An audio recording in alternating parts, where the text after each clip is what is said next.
someone very special. This is a project that goes back, what, at least 15 Longer, years? 2000.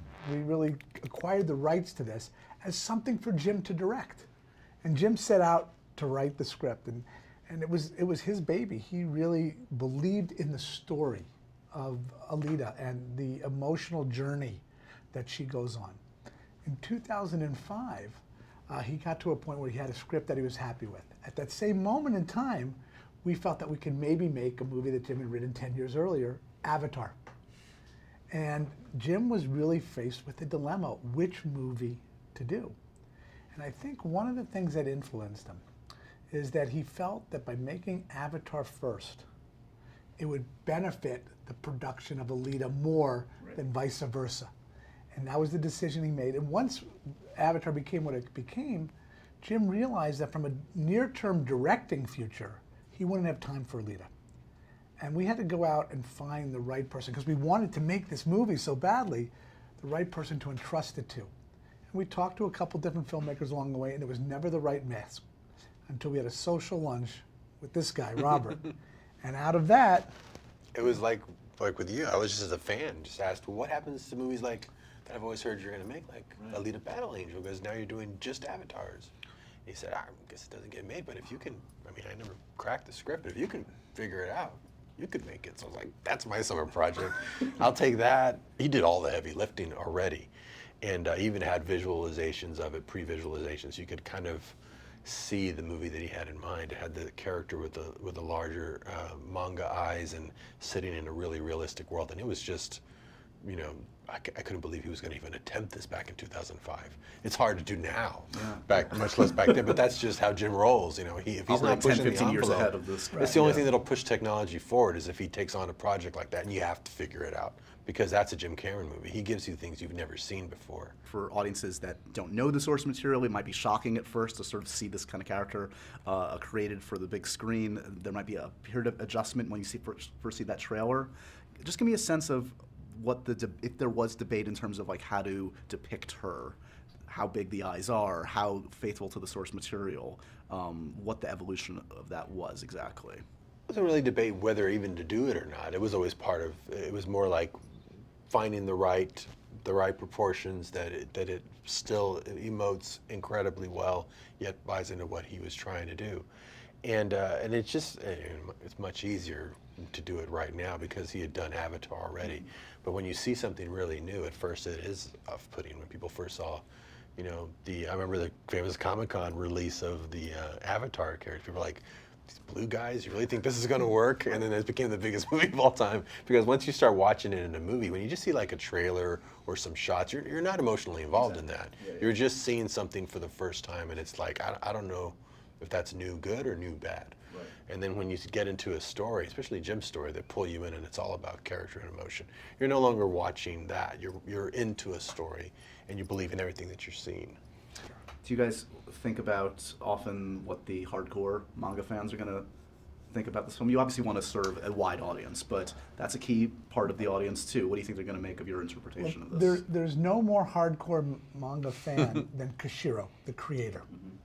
And we have made him a part of the process as we've gone through it. I've visited him in Japan several times. He came onto the set, and he walked onto the set, and he became a little kid. He's a man of very few words, but the smile on his face of walking into his world and seeing that we're paying homage to the world that he created. We're not running away from that world. We're not running away from it in the designs of Gruishka.